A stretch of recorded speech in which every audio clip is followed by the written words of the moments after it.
Hi guys! Kamusta po kayo lahat? So ngayon, titingnan po natin kung kaninong love energy makukuha natin. Ako nga po pala sila Stella Michaela Tarot. Okay, overall energy ng ating collective.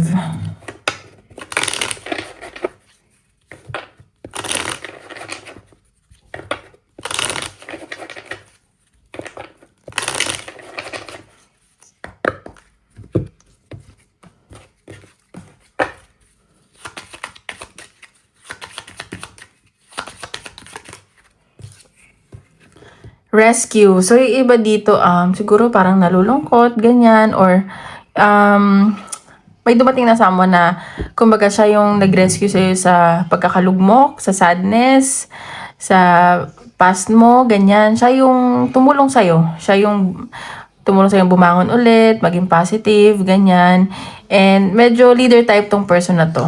Or ikaw to, parang nagka-boses ka ulit. Kumbaga, bumalik yung sigla mo, yung lakas mo dahil sa taong to. Kasi parang sinurrender mo sa universe eh. And marami tumutulong sa'yo. Ayan no, yung iba dito nagbabalik alindog, ang daming busy, ganyan. And kung may mga pinapangarap kayo, unti-unti na yung natutupad. Yan ang person mo. Ayan o, tinetreasure nyo yung isa't isa. Kung ano man yung nangyayari sa inyo ngayon, ganyan. Which is good. That's nice. So, pagpatuloy nyo lang yan. Tingnan natin.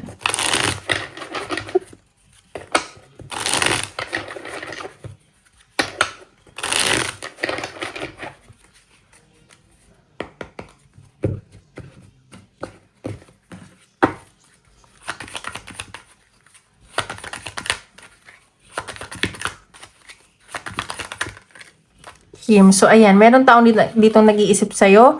And sa nakita ko, ano siya eh, yung energy niya, very masculine, ganun. So, pa natin. Ayan, change. So, gusto niya may magbago sa connection nyo, or siya yung nagbabago for the better. And, siguro may mga na-realize siya na past mistakes, mga nagawa niya na hindi maganda. Ayan, grass is greener possibility. So, sa nakikita ko, itong taong to na nag-iisip sa'yo, gusto niya may pagbabago na bumawi sa'yo. Parang gusto niya maging better para sa'yo. Pero, syempre, para din sa sarili niya. Ayan, no, ikaw ang hiniling mo dito, peace of mind, and siya din, gusto niya makipagbati sa'yo. So, baka may pagtatalo or tampuhan dito. And, may mga blockages lang. And, kailangan lang dito is divine timing. Lahat na nangyari sa buhay natin, kailangan in the right timing. Okay? So, wag mag-overthink, ganyan. So, ikaw, nagde-date ka na, ng bago, ganyan. Parang kinakalimutan mo na siya. Ayan o, hero. Tapos, itong taong to, gandang-ganda sa'yo to. Sexy-sexy, hot na hot sa'yo, ganyan. So, ayan. So, nagsisisi na ba siya? Charis. Tingnan pa natin. Energy ng upgrade ng collective.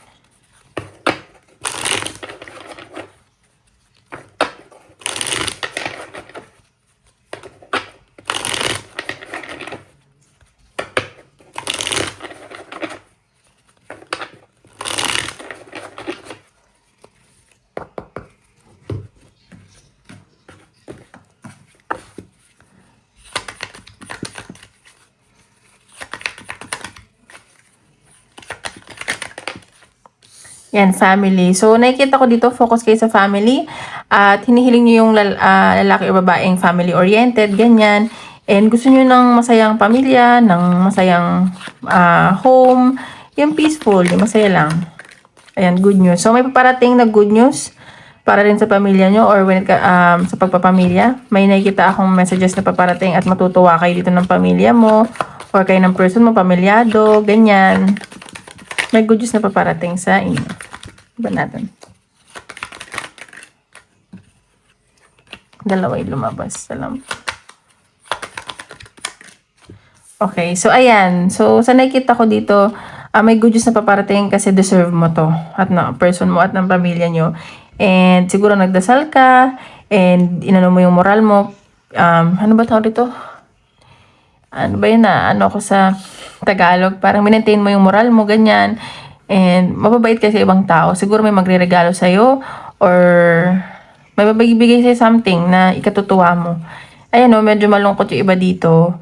And meron dito na parang hindi siguro boto sa connection nyo. Medyo conflict. and nalulungkot ka. Pero sa nakikita ko, mahal yung isa't isa ng person mo. Ganyan. Yan natin. Clarify natin. Ay. Naisip ko lang itong hindi ako sa pagshuffle.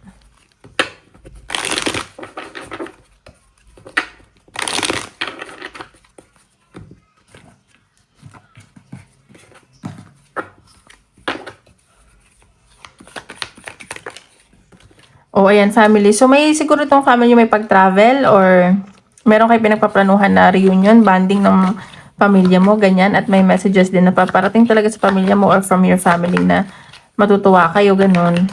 Good news. Ano pang good news? Ayan. So, sa nakikita ko dito, itong good news, siguro matagal mo itong inantay. Kumbaga, parang, nalungkot ka dito, ganyan, pero matutuwa ka na. And matagal mo ito pinapangarap. So, ayan, paparating na ang good news para sa'yo. Ayan, itong merit making. So, ayan, so matagal ka nag-heal. Ngayon, parang natututunan mo ng, unti-unti ka na nag-heal. Ayan, kayo ng person mo. And siguro nagdadalawang isip ka, gusto mong lumayo, and nagmamatigas ka, and parang, parang may nangyari na ikinagulat nyo, or kayo ng person mo. May iba dito, gusto nang magpamilya, magbuntis, ganyan. And yung person mo, parang may gagawin siyang surprise sa'yo. Siyempre, titatago kasi nga surprise. And magugulat ka. Ayan, ganun. So, tingnan pa natin. Ito man, si kaninong love reading to. Love reading ng collective.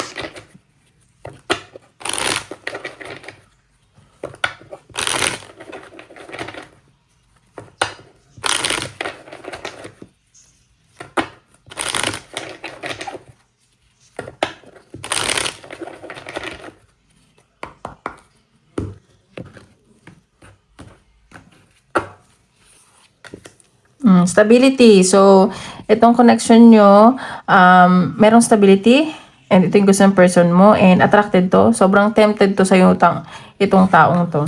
Ayan. So, siguro may nangyari from the past na third party, na-involve yung person mo, or ikaw, siguro may hindi pagkakasunduan when it comes to finances.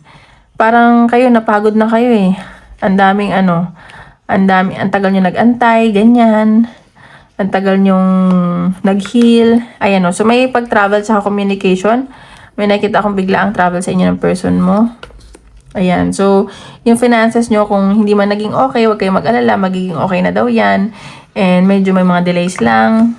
Ayan. So, itong relationship nyo, wina-workout nyo kahit nagkaroon ng third party from the past. And ini-improve nyo yung dapat ma-improve. And siguro deserve naman natin ng second chances kahit sino. Alam nyo yun. Hindi naman porket nakagawa ng kasalanan is masamang tao na. Baka may mga rason sila. Pero syempre, non-negotiable yung cheating, di ba? Ayan. Tapos parang dumating sa point na nag-aalangan na kayo or nagiging practical na lang ba kayo. Ganyan. Kasi parang napagod na eh. Kasi merong betrayal na nangyari dito. Ayan. So, may panloloko when it comes to communication. Ayan. So, may inaayos kayong papeles, documents, and meron dito broken family. Siguro may mga legal, siguro may mga dinidivorce dito. And on process, yung separation, parang matatanggap na yan. And, ayan. So, 50-50 lang dahil nga may mga involved na family. So, ayan. Tingnan pa natin. Anong nafe-feel sa'yo ng person mo?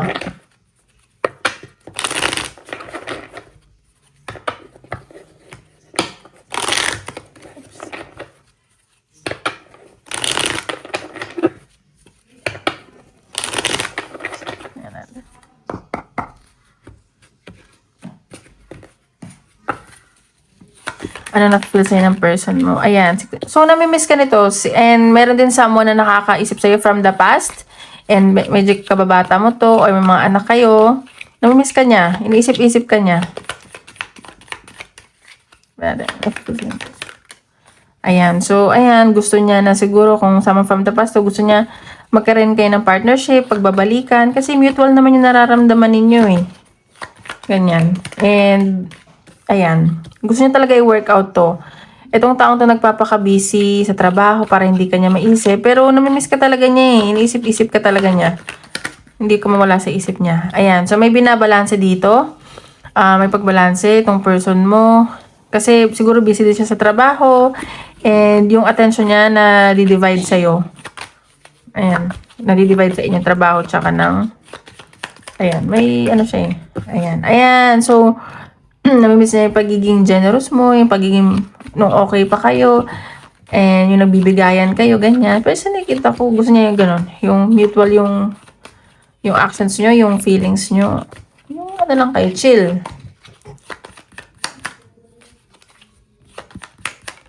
Ayan. So, itong person mo may pagsisisi to. Ang dami niyang pinagsisisihan na ginagawa niya from the past. And nanghihinayang siya sa mga nagawa niya sa'yo. Ang dami niya nagawa sa'yo eh, na nasaktan ka niya, ganun. Ayan. So, ayan. Kahit nagtatrabaho siya, iniisip-isip ka niya. Minamanifest ka nitong taong to. Hindi niya nare-realize na namamanifest ka na pala niya. Kung naiisip mo siya, yun, ganun. Minamanifest ka nito. Parang may urge ka na gumawa na action, ganun. Yes. Ayan. So, may stability. So, gusto ng person mo din ng stability. And tuloy-tuloy ang pasok ng pera. And kahit na siguro gusto niya na may love life siya, may career siya, gusto niya stable lahat. And siguro, yung person mo may gustong ibigay sa'yo na surprise, na gift, na matagal mong pinapangarap. Ayan. Pero ikaw parang tamad na tamad ka. Parang dead ka, ganyan. Bala ka dyan. And busy ka din sa trabaho. May mga kinausap kang friends. And ito, nagiging practical ka at person mo. At inaano mo ito eh. You're trusting your intuition. Ganun. Tingnan pa natin. Possible outcome ng connection nyo.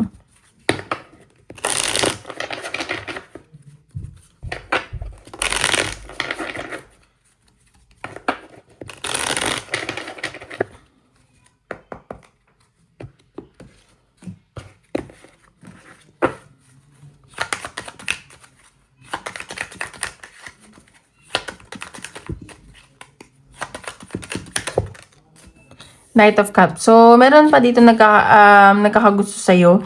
And yung, itong person mo gusto din mag-offer or ikaw to. Gusto niya mag-offer ulit. Pero parang gusto niya unti-unti, magsimula kayo from zero, ganun. May pagmamahal pa naman sa sa'yo eh. Ayan, the High Priestess.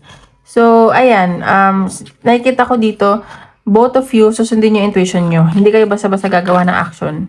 Para magpapakiramdaman kayo ganyan. Ayan, so, medyo may conflict lang when it comes to communication. Baka may pag-awayan kayo. Siguro, i-work out nyo yung communication nyo. Be understanding, ganon. Ayan, the Empress. Siguro, yung person mo or ikaw gusto nang magpamilya, magka-baby, pero ikaw ayaw pa. So, medyo conflict nga yun.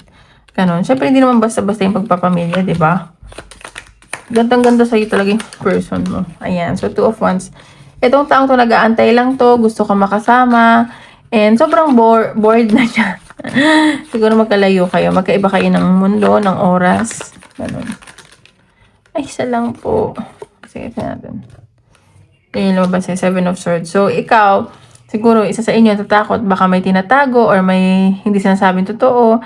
And conflict. And itong, ano nyo, pag aawayan or yung conflict nyo, ano mag-iisip kayo eh. Syempre, bago kayo ano ba ng salita, pag-isipan nyo muna bago magbitaw ng salita, ganun.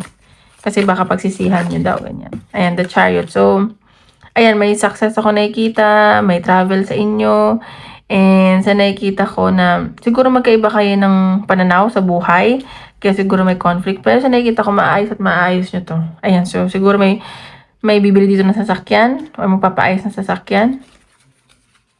Ayan, attracted. May travel talaga, new beginning. May victory din when it comes to career. Medyo hindi ka lang makakatulog. Pero it's okay. Para sa ekonomiya. Okay, so tingnan pa natin.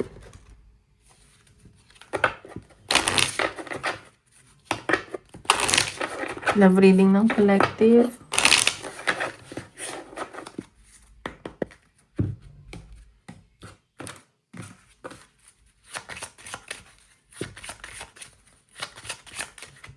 move on. So, meron dito, itong person mo, parang gusto niya na mag-move on, o ikaw to gusto mo na mag-move on.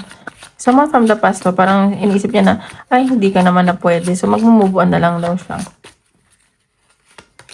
Yes, so luck is on your side. So, ayan, swerte ka pa rin kung nasaktan ka ng mga tao mo from the past.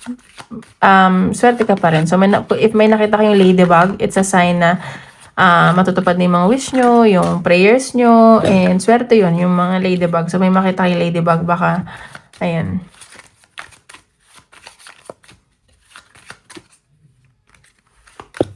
Open your heart. So, ayan, maging open ka lang sa love. Do everything in love. Maging, makakapag-attract ka pa ng more love, blessings, happiness, ganyan.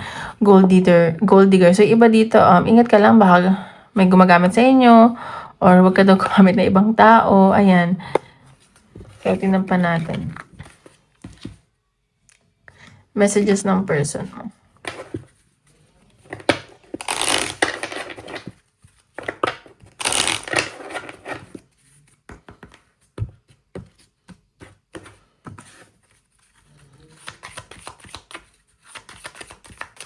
Ano gusto sasabihin ng person mo?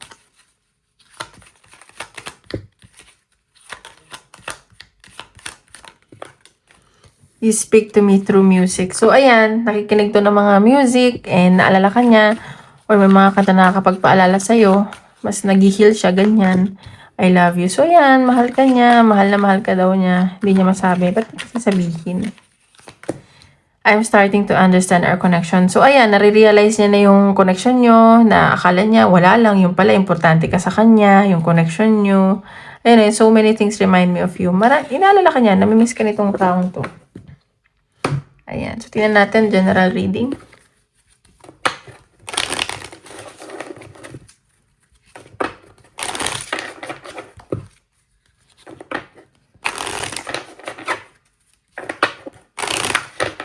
General read. Anong parating sa collective?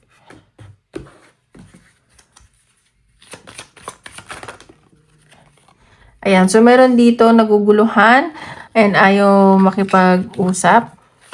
Bakit ganun? May mga confusion, may mga inaalala kayo. Huwag kayo mag-overthink. Ayan. Okay. So, meron dito para nagmamatigas. And siguro meron ditong pinag-iingat ka sa mga taong selfish. Kahit sa career mo, ganyan. Mag-ingat ka. At saka huwag kayo basta-basta magpitiwala. Ganun. So, pero nakikita ko naman dito, magiging clear lahat. Ayan. So, ito, dalawang tao yung nakikita kong nag-iisip sa inyo. Yung isa nagmamatigas, yung isa mahal na mahal ka. At willing ka bigyan ng masayang, masayang bahay, pamilya. And mafe-feel mo dito yung warmth. And may nakita din ako paglipat ng bahay, magiging masaya ka dito and emotionally stable.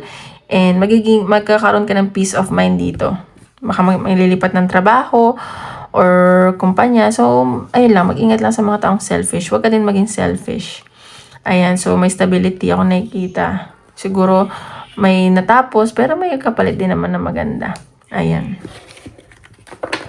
Okay, advice from universe. Tignan natin anong advice ni universe.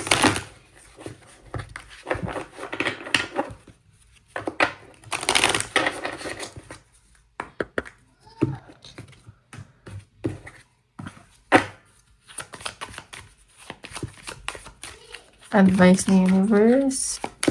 Okay, narrow pathway. So, meron ka dito, pagdidesisyonan. Siguro, nako-confuse ka. Hindi mo alam kung anong decision gagawin mo. Sa nakikita ko dito, tingnan mo yung, sa tingin mo magkakaroon ka ng peace of mind. At kung saan smooth, dun yun yung para sa'yo. Pero kung may aberya, hindi yun yung para sa'yo. Alam mo yun, baka mahirapan ka. I-guide ka ni universe ganyan. Okay. Advice ni universe. Natin. Okay, breathe and bleed, exhale, bullshit. So, ayan. So, sinasabi dito, mag-exercise kayo and maging thankful lang kayo sa kung yung mga little things, kung ano yung kakasaya nyo, yung mga negativity, tanggalin nyo yun sa katawan ninyo. I mean, alam mo yun, maging grateful kayo sa mga little things kahit hindi pa natutupad yung pangarap nyo. Kasi, go with the flow ka lang, ganyan. Kung ano ibigay sa'yo ni Lord or ng universe, yun na yun. Ayan no, adjustments must be made. So, kailangan mo din mag-adjust. Hindi palaging yung ibang tao mag-a-adjust para sa'yo. Ganyan. May kailangan kang baguhin. Okay? Okay, isip ka ng question. Tinatin ko na sasagot ni universe. 1, 2, 3 ulit. 1, 2, 3. 1, 2, 3. Number 1. Big happy changes. So, ayan, magiging masaya ka. May mga changes. Ayan. Number 2, remain positive. And number 3, no. So, ayan lang guys. Maraming salamat po. Don't forget to hit like and subscribe para updated kayo sa videos na i-upload ko.